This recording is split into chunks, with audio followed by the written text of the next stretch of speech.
Hello everybody, my name is Heather Rodriguez. For those of you who are watching the replay, welcome. I'm a natural fertility specialist, and hi Maria.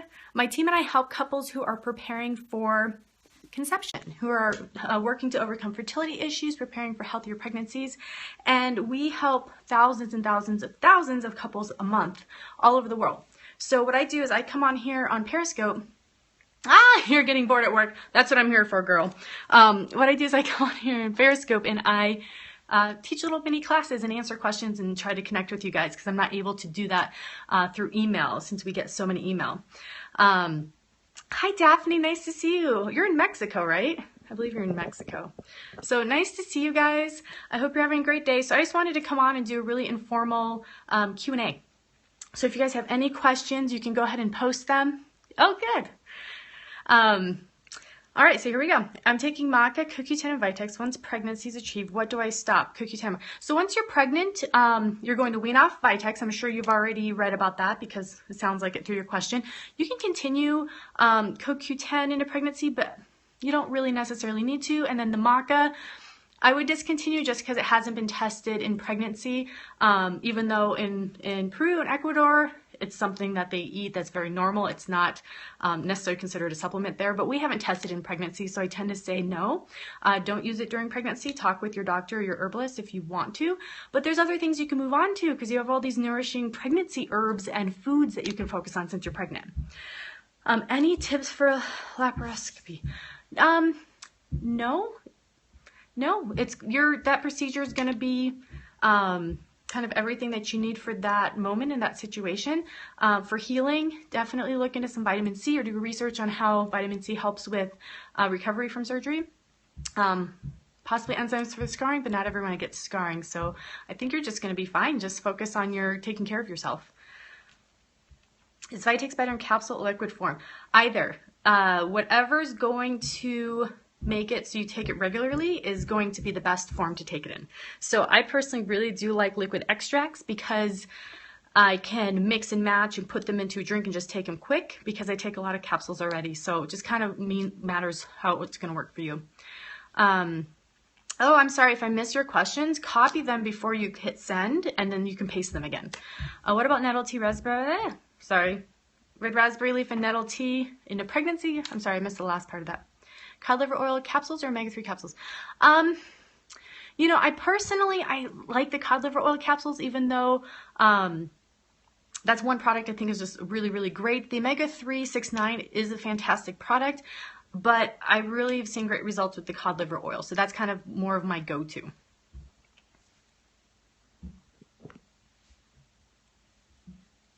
I think there's a little bit of a delay. So if you guys have any questions, I'm just on here doing fertility Q&A. You can go ahead and post them. What is good to increase progesterone other than cream? Oh, that's a good one. Vitex is something you want to do some more research on. Vitex is fantastic for helping to promote balanced, healthy levels of progesterone in the body because it helps support the pituitary gland, whose job is to communicate to the body how much, how, when, what hormone to release. We've had really good success with Vitex, so do some more research on naturalfertilityinfo.com on Vitex and how it works. Is it safe to take progesterone cream plus Vitex together? Yes, you can. The only thing when you're using progesterone cream is that you have to be careful once you become pregnant. You don't want to just stop using it. Same with Vitex, you kind of want to wean off of it because it's literally providing your body with progesterone. So a big drop in progesterone can cause a pregnancy to not be viable any longer because your body's depending on that progesterone. I really like working with Vitex first and seeing how that goes and then moving to progesterone if it's needed. But Vitex is more my go-to. Red raspberry, nettle, anti-conception to pregnancy with multiple miscarriage history. So with multiple miscarriage history, that's the one place that are you taking progesterone shots? Were you just asking about the Vitex with progesterone? So when it comes to red raspberry leaf and you've had multiple miscarriages, I actually don't suggest to use those at all. When you are in early pregnancy, red raspberry leaf helps to support and tonify the uterus. And if you have recurrent miscarriages, you don't want to stimulate that. In a normal everyday pregnancy, it's actually very nourishing. It's a fantastic herb, but that's one herb I tend to not use when there's been recurrent miscarriages. You might want to look into the herbal formula Utericalm. That is a very calming, nourishing, supportive blend for the uterus that does not contain raspberry leaf. Do I recommend Baby Me? Oh, please post that. Again, you have ovarian cyst that's ruptured. It measures, my doc says, a wait for a week. If you're seeing your doctor and he's monitoring it, I would follow what he's saying, just because he's doing ultrasounds and he's monitoring you. I don't really know what your question is, but I would definitely, since it just ruptured, I would be working directly with him. Are the progesterone shots safe and for how long to take? So are progesterone shots safe? So it's not black and white. It depends on how you feel about them and how they're working for you. If you're working with a healthcare practitioner because you have low progesterone that they've tested you for, you're going to want to follow their protocol while they're testing you. The positives about progesterone shots is, one, you're generally being monitored by a medical care professional. Two, you know exactly the dosage. And three, it's a very high dosage generally, which you can't get from natural products. The thing is, when you're using natural therapies to help promote progesterone, it's a very different approach. You're not going to necessarily be using a specific amount. In the case of progesterone cream, you are. But shots are definitely a lot stronger in dosage. You're also being monitored by your healthcare practitioner, and they generally will not have you use cream or Vitex, those types of things, and monitor you. So if you're being monitored for low progesterone, you kind of want to follow their protocol. And if this is something that you're attempting because you've had previous miscarriages, if there's a specific reason, then if you have a doctor that's working with you, see how you feel about it and go with that. That's more important than me saying, this is bad, this is good, here's side effects of it, because sustaining a healthy pregnancy is going to be more important than a black and white answer of this or that. They have been used, that's the product or the protocol they've been using to see results. So that's my opinion on it. Someone was asking about prenatal vitamin without iron. I don't know of one. You definitely probably just need to do some Google research. I don't know one. Anything you recommend for older 42 wannabe mamas? For older mums, one of the things to focus on is going to be egg health. The reason is as you age, our eggs, we're born with our eggs and they're exposed to a lot of different things over the years. There are certain things that you can do to help support the environment that they're in and the nutrients that they're getting when they're exposed to the body and to the body's environment when they're preparing and maturing to be for ovulation. Excuse me. So, how to do that? Go to egghealthtips.com. It's a guide we just launched. It's totally free. It's a guide we just launched last week that will give you step-by-step 3-month program on how to support your egg health and how to improve your chances as you become an older mom. I think any woman and any man who is preparing for conception should be focusing on helping to support egg health, helping to support sperm health, because you want the healthiest DNA you can have. But that would be one of the main areas to focus on. The other is to know your cycles. I'm sure you probably already do, but just know your cycles, know when you're ovulating, so that if anything there needs to be adjusted, it can be. 2, second IUI failed. Any tips for preparing for unmedicated IUI? Unfortunately, IUI has such a low success rate that I think the last current one I read was 8%.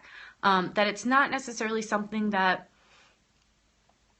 that I have a lot of tips for, except you would do the same things in preparation for IVF because it's the same thing. You're preparing the uterine lining, you're preparing your egg health, you're preparing circulation to your uterus. All of that's going to be the exact same regardless of what procedure you're having. So if you want to go to ivfchecklist.com, again, there's a guide there that's specific to preparing for a fertility treatment. So all of the steps that you have to take are done before you start medications. I know you said your IUI is unmedicated, but you want to finish all the steps before you're going to go in for the procedure. So that's what you should check out. You have a history of endo. Please repost that. Is there anything I can take to help the process for the ruptured ovarian cyst? I don't know. It's hard. I hate to actually recommend something because I know that's a pretty big deal when that happens. So for me to not know anything about your health history, what's going on, if you have other cysts, you know, I don't really want to just say do A, B, or C. Cysts rupture, you know, kind of often. You have no other cysts. I would kind of wait and see what the body's doing. Are you going in for another ultrasound in a week? I would kind of wait till then to see what's happened and what the body's done on its own before doing anything, before taking action. You just finished an IVF and got 3 embryos. What grade are they? How did it go? The Egg Health website is egghealthtips.com. And there, it's just a sign-up page, so you can sign up for our tips. It's a checklist that has every single step you could take, the information about that, and then you get an email series of those different steps in more detail to help support egg health. So egghealthtips.com or ivfchecklist.com for those who are preparing for IVF or IUI. What impact does Provera have on getting pregnant after PCOS? Thanks to the consultation, you're seeing a somewhat normal cycle, ovulating slow. Fantastic. Congratulations. It's going to take some time, but yay, that's a huge step, is regular ovulation.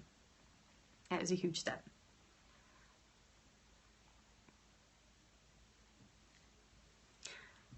Any more advice? I'm sorry, I don't remember exactly your question. Any more advice for what? I'm sorry, I don't remember. Is it for the cyst? I can't remember which question was yours. PCOS, thanks to consultation, you're seeing somewhat normal cycle. Oh, so any more advice? If you did a consultation, do exactly what they're saying on that consultation. I would have no more advice than because they've looked at your health history, they've looked at everything that's going on for you. It just may take more time. You're having some digestion issues. Does that affect to get pregnant? Can Vitex worsen indigestion? I don't think digestive issues would have a direct impact. I mean, they might have an impact on the ability to absorb nutrients. So then there could possibly be nutritional deficiencies. You definitely want to have healthy digestion and address that and focus in on that. But I don't see a direct correlation except for what kind of foods are causing the digestive issues. Tips on increasing sperm counts naturally. Tons of tips on that. One of the first things is going to be focusing on eating a fertility diet. On naturalfertilityinfo.com, I have an entire male fertility diet laid out because there's certain minerals that you need to be focusing on. For instance, selenium. Selenium is very low in our soil, so eat 3 to 4 Brazil nuts a day, and that's going to make a big difference. Men found with low testosterone levels and low sperm count were also found to be deficient in selenium. So that's one thing that you can do right away to kind of get a jump start on that. Pharmaceutical versus whole foods. What's your question? What do you mean? What is the question? You recommend fertility cleanse after 5 months of Clomid. What next steps do you recommend? Possibly the cleanse might be the next step after 5 months on Clomid. That's a very long time to be on Clomid. Very long time. It's hard for me to tell you what your next steps would be without knowing your health history. So I would actually suggest to book a fertility consultation with us so that we can look at why you're not ovulating, what's going on with your diet, what other possible imbalances there may be, so that you can have a specific plan made for you, because I don't know anything about your health history just based on you not having Clomid for 5 months or being on Clomid for 5 months. So there's a couple different steps you might take, but it's going to be different based on what your personal health history is. But we can totally help you figure that out. Is pre-seed, what do I think about pre-seed? So we used to actually carry pre-seed because I like the concept of it. I like that there is a what is it called? A lube that is sperm friendly, because a lot of lubes have petroleum-based ingredients in them, or they're just too thick for sperm. And for most people, it's fine. It's actually not an issue. But if someone has low sperm count or you're already having trouble getting pregnant, you don't want to use something that's like just a normal lube. But there's some ingredients in pre-seed that I'm just not happy about, that I would not want people using and putting into their body and being used on one of the most sensitive porous absorbable areas of their body. So we actually don't carry pre-seed anymore. We carry a water-based lube from Emerita that we like. So water-based is the way to go. You don't want petroleum products in them. Petroleum products block everything from being absorbed. So what's the difference between omega-3 and cauliflower? So omega-369 is going to be a more well-rounded essential fatty acid product. It's going to have omega-3, 6, and 9, whereas cod liver oil is going to be mostly omega-3. So 369 is going to be a blend. It's going to have some plant-based essential fatty acids in it, whereas cod liver oil is going to be just omega-3 from a food source. Those are the differences. You've been on Vitex for 3 months or so and no period. Any suggestions? Well, Vitex isn't necessarily my go-to for helping to promote a period. What I would ask you with no period is, how long have you had no period? Were you on birth control before that? I'd want to know kind of what your diet's like. So there's not just a specific herb that I would say to take. Oh, you don't have a period? Here, take this herb. There's a lot of different reasons. So just not having a period is one kind of sign from the body that something's going on. So do you have PCOS? Are you the one who just answered that question? So knowing why you're not having a period is going to be step one, because some people it's nutritional deficiency, some people it's PCOS. Okay, so we'll talk to that. So Vitex is a helpful herb, but it's not going to be your go-all, and it's not my go-to for helping with the period. It's more my go-to for helping with hormonal balance, low progesterone, and ovulation, and short luteal phase. So when it comes to PCOS and getting your period back, there's a couple of different factors. Are you taking steps to help with insulin resistance? That's going to be kind of the base of actions that need to be taken. Helping to balance insulin resistance and control that is through diet. That is going to be the main way. So doing research on that, learning what it is, the shifts that you can make. It's also one of the most important steps to take, and it's very, very effective. You also need to know this and be doing this for early pregnancy, because that's one of the other unfortunate side effects of PCOS, is there's a higher rate of miscarriage because of this hormonal imbalance that's caused from the insulin resistance. You struggle to say no sweets. It's not even just no sweets. So it's no sweets, but it's also moving away from processed foods, moving away from like the white bread, the white pasta, those types of things, because they move so quickly in your bloodstream that you want things that are a little bit slower. You want to eat more whole foods, so you have more fiber in your diet. You want to move away from oil, because that's also going to cause some issues with absorption. So there's a lot of steps to take for eating for PCOS. Picking one and starting with that is probably going to be the way to go. If you're still drinking soda, that would be a really good step to take, is to stop doing that. You're good with brown rice and whole foods and whole grains. Are you eating, okay, so this is another person. Only thing elevated is testosterone. So the thing is, even though testosterone is the only thing that's elevated in the test, that is going to affect all the other hormonal levels. It's going to affect progesterone levels that you have. When it comes to testosterone, do some more research on an herb called saw palmetto. That's a great herb to help the body metabolize excess androgens. So there's a formulation that I have called Harmonize, and that's something that we help when there's too much testosterone or too many androgen hormones in the system. That is a great herb for that, but it works really good in that blend. So that's another place to look at if your diet is spot on, if your diet is not, if you're still drinking sodas, if you're still doing all these other things. Herbs aren't gonna, they're gonna help, but they're not gonna be everything. The diet's gotta be dialed in. Just started that, 450 milligram daily, okay. Pharmaceuticals versus whole foods. I end up with yellow pee on the multivitamins.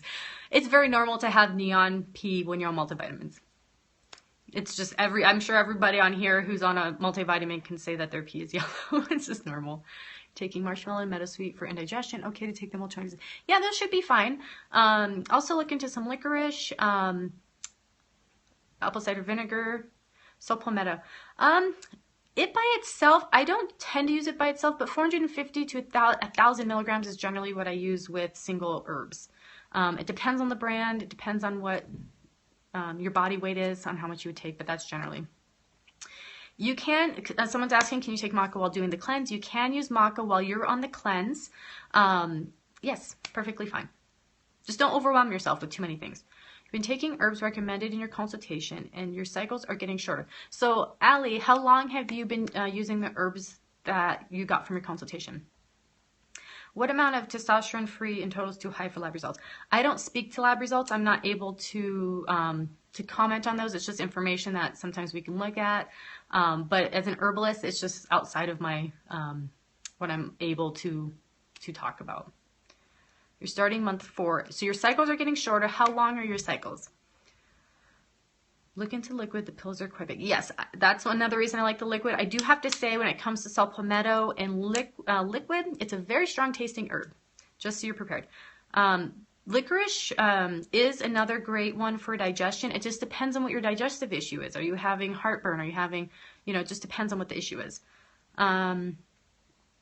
Why does progesterone cream not induce your period, but Provera does? Because Provera is a very strong medication, and progesterone cream is just progesterone. Progesterone's not necessarily going to induce a period. It depends also how you're using it. So they were 40 days long, and they've gone to what? I'm sorry, put that again. It went by too quick. Ideally, should you wait 3 months between every miscarriage? Oh, I'm sorry to hear about your miscarriages.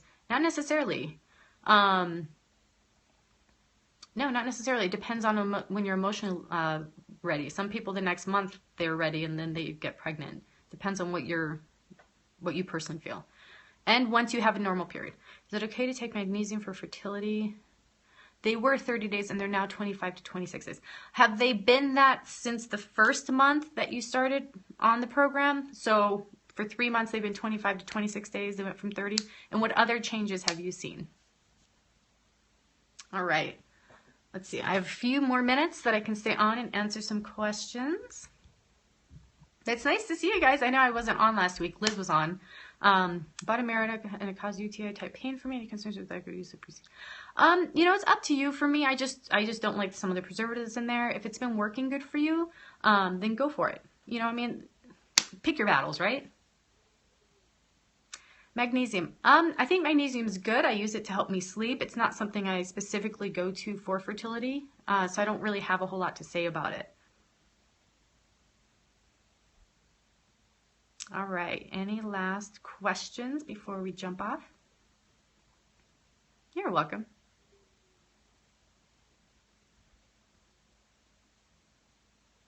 Is licorice good for too much stomach acid? It can help, yeah. It can definitely help. Also, apple cider vinegar is a possibility.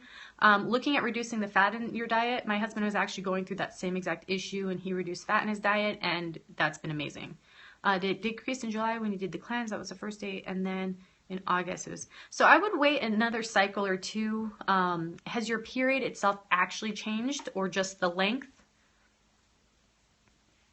Because when you're using herbs for hormonal shifts, shifts like that are going to happen, and then they generally bounce out.